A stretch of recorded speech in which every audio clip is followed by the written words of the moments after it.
Peut-être on commence avec les blessés, Ouais. comme d'habitude. Hein. Donc on a Paul qui est blessé aux adducteurs, donc qui n'a pas pu s'entraîner cette semaine. Sur les garçons qui reviennent, Romain Perrault donc, n'a pas eu de soucis. Donc, déjà ça c'est une bonne chose. On a un petit souci avec Batokyo sur son quadriceps. Donc il faudra voir, mais ça va être quand même difficile. Voilà.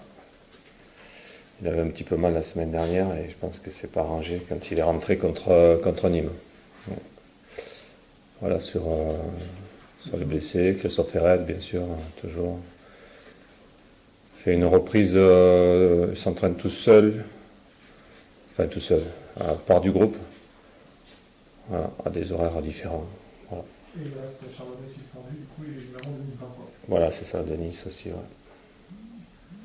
Pour Paul, tu sais combien de temps ça va? Non, je peux pas te dire. Non. S'il a eu mal la semaine dernière, il avait déjà un problème il y a 10 jours sur un adducteur. Il a repris, ça a de nouveau tiré. Donc je peux pas trop te dire là sur un truc comme ça.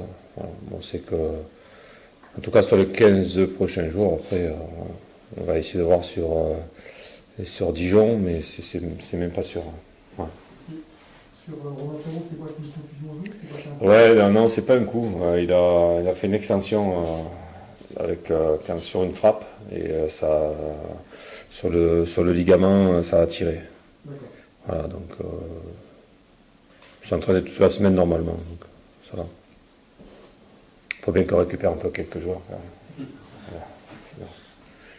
Enfin, justement, il y a un secteur où pour ce match-là, ça va être un peu particulier, c'est la défense centrale. Oui. Ça va accès à des métiers. J'imagine que tu as envisagé plusieurs options. Oui, enfin, il n'y en aura pas des tonnes, ça c'est clair. Milieu de terrain qui peut redescendre.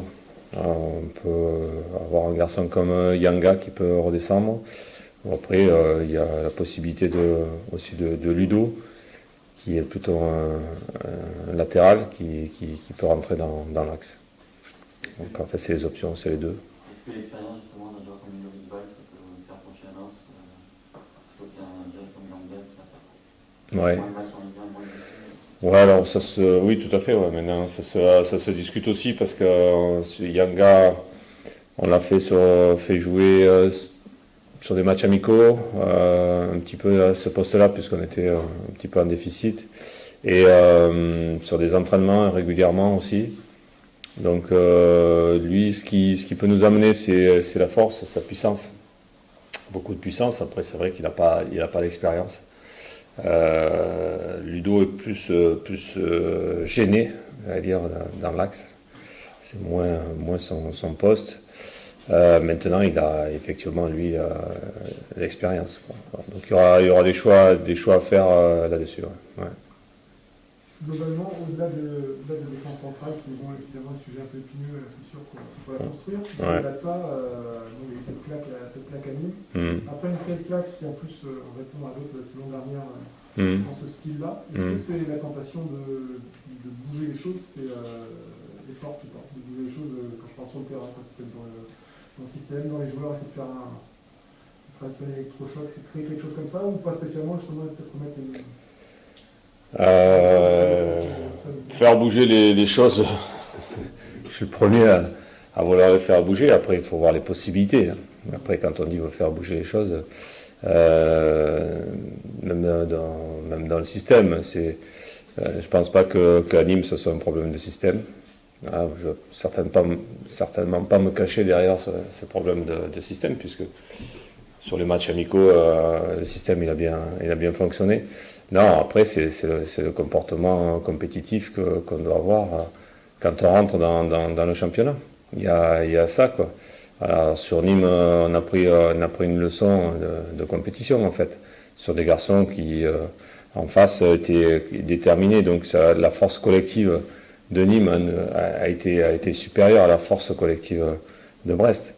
C'est plutôt ce ce souci-là qui m'inquiète. Voilà, le système m'inquiète peu. Après, on peut changer, mais ça va pas changer tous les week-ends parce que y a quelque chose qui n'est pas fonctionné. Je pense pas que, pour moi, c'est pas une question de système, c'est une question de, comme je l'ai dit depuis le début, d'état d'esprit, de détermination, pour qu'on arrive à créer une force collective, notamment à l'extérieur. C'est surtout ça, parce qu'il y a eu sur ce match-là aussi des déficiences individuelles au niveau défensif, dans des périodes où il fallait être fort. On l'a pas été, quoi. Voilà, donc, et derrière tu prends un but et après tu en prends un deuxième et puis ça devient compliqué, donc. Après Nîmes, vous avez parlé des leviers justement qu'il va falloir trouver pour mobiliser un peu les joueurs. Comment vous les avez sentis cette semaine et sur quoi vous avez essayé d'appuyer par rapport à ça? Cette semaine, ils ont été attentifs obligatoirement quand on fait un retour sur le match et qu'on y reste quand même pas mal de temps pour restaurer une communication et essayer de faire parler un petit peu tout le monde pour aussi responsabiliser tout le monde. Voilà, donc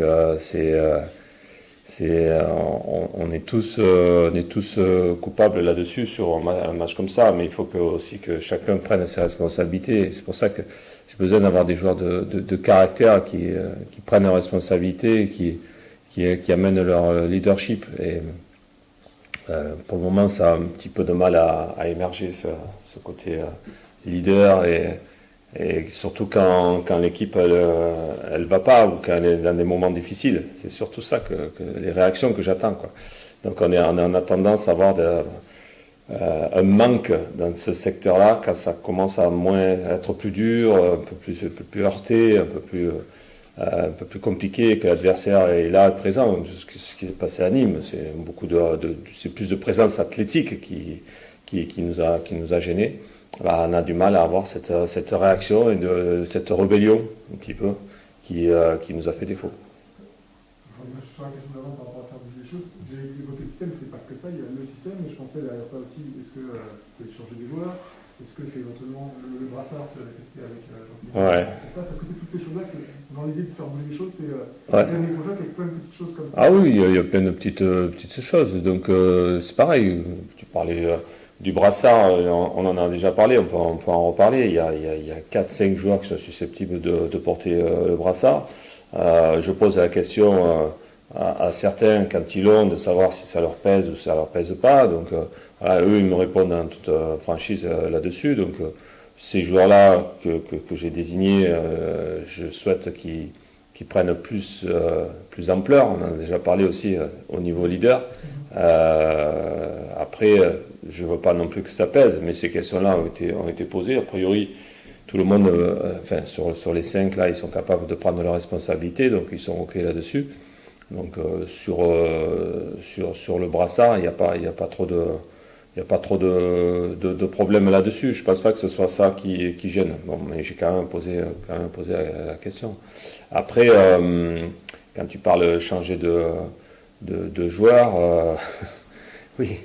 Et il faut peut-être attendre qu'on s'en renforce un peu plus, peut-être, pour que j'ai possibilité, parce que là, j'ai quand même...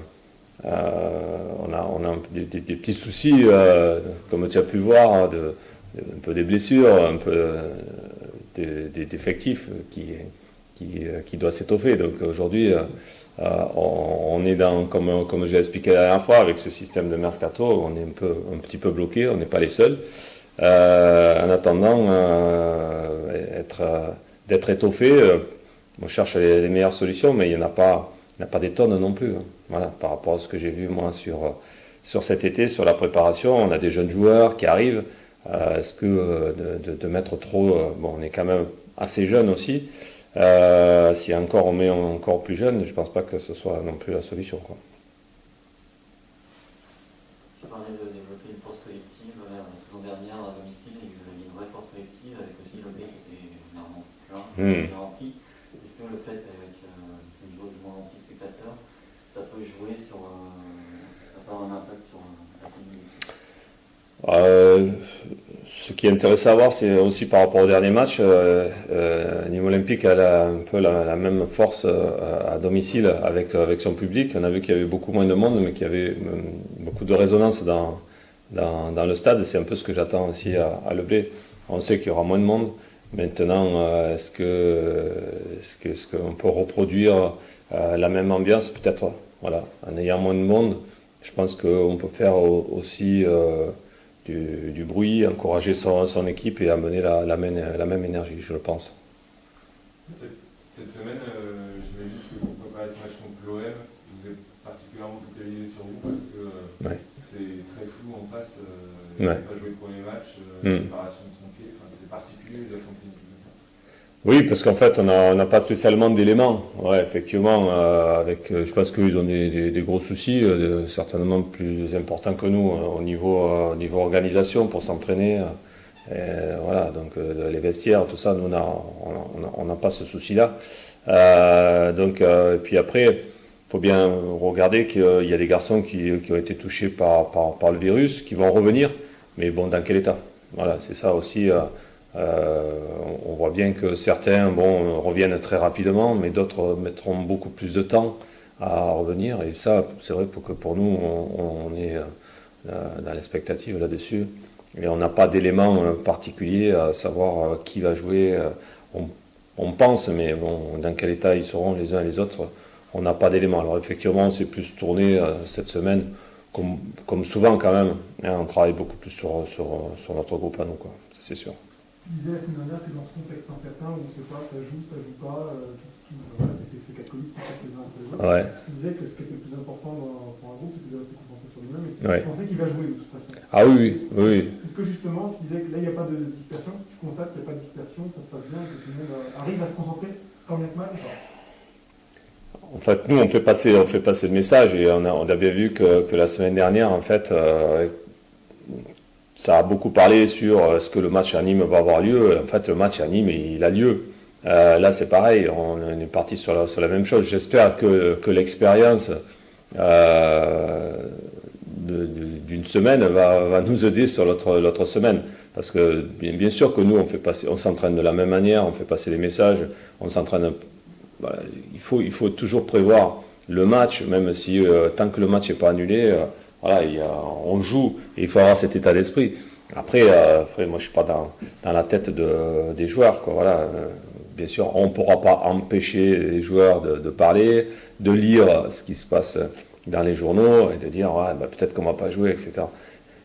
Je pense avoir bien précisé les choses là-dessus. Maintenant, après, je suis sûr de rien non plus là-dessus. Voilà. Chaque fois, on va revenir sur les mêmes choses. On a affaire à des êtres humains complètement différents, avec des réactions complètement différentes, des éducations différentes, des cultures différentes. Donc, voilà, chacun pense différemment, même si nous, on amène des précisions. Tout le monde ne pense pas comme nous. On peut parler un peu de ce match contre l'OM. C'est un groupe, quand même, si l'un effectif diminué, c'est une équipe qui elle a fait une deuxième, elle va jouer la Ligue des Champions. L'année dernière, contre ces groupes, finalement, on parlait de Nîmes tout à l'heure, ça avait été compliqué, c'était des choses qu'on avait vues à l'extérieur parfois, et régulièrement même. En tout cas, contre les gros, ça s'est plutôt pas mal passé ici en termes de groupe. On avait perdu Paris, mais c'était pas mal. Lyon, vous nous aviez accroché, et sauf qu'erreur individuelle, ça aurait pu passer.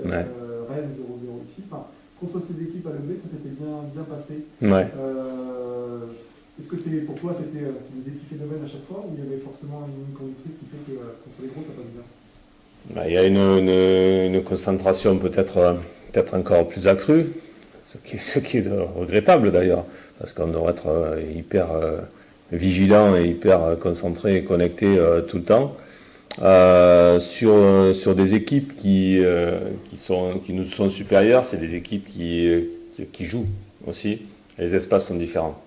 Donc sur des équipes fermées, serrées, on l'a vu l'année dernière contre Angers, où il faut batailler pour essayer de passer et qu'on n'est pas à l'abri d'un contre, c'est ce qui se passait d'ailleurs, et derrière tu perds le match.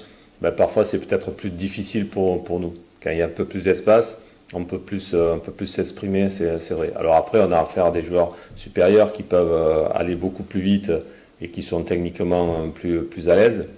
Ça c'est le danger, mais si tu arrives à les contenir, tu sais que derrière tu peux avoir des espaces et tu peux aller plus vite vers le but adverse. Je pense que c'est surtout ça qui fait la différence.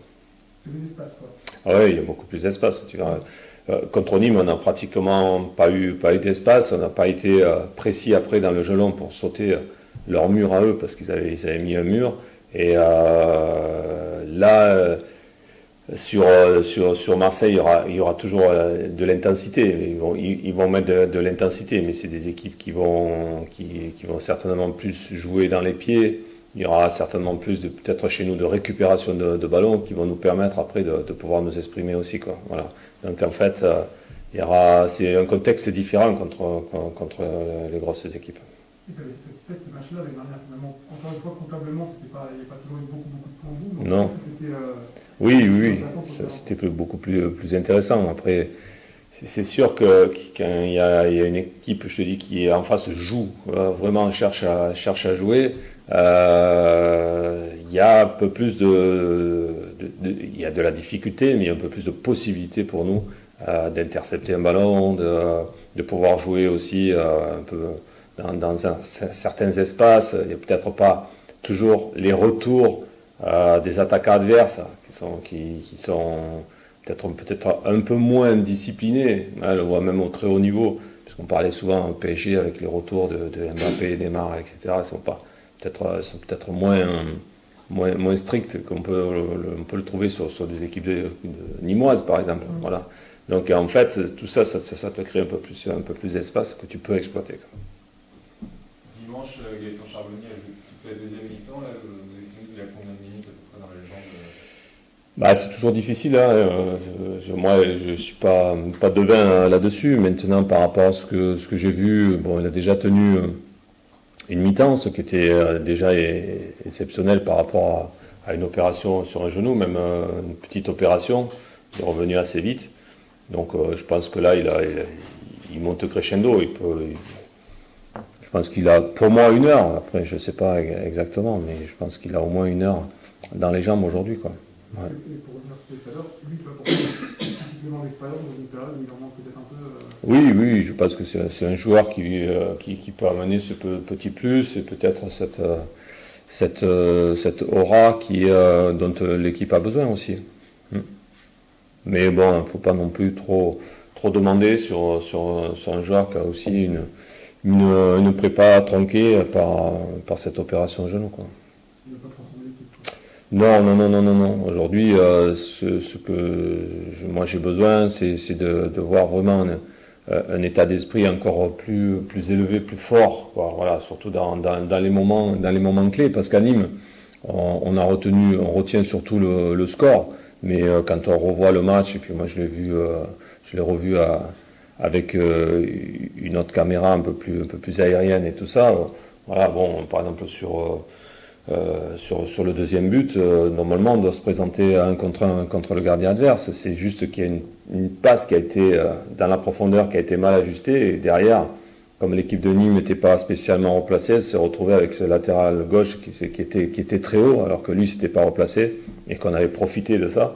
Et en fait là, sur certaines séquences à Nîmes, il y a des séquences qui sont intéressantes. Après, on n'a pas été efficace dans les 18 mètres adverses. Voilà, on a manqué de force de frappe, mais on a eu des périodes qui étaient plutôt favorables, où on avait le ballon, et tout n'est pas à jeter du tout. Voilà, c'est ce que j'ai dit aussi aux joueurs, c'est que dans certains moments clés, les équipes en Ligue 1 notamment, il faut savoir serrer, fermer, et pas faire d'erreurs, de grossières erreurs, comme on a fait sur les 2 premiers buts.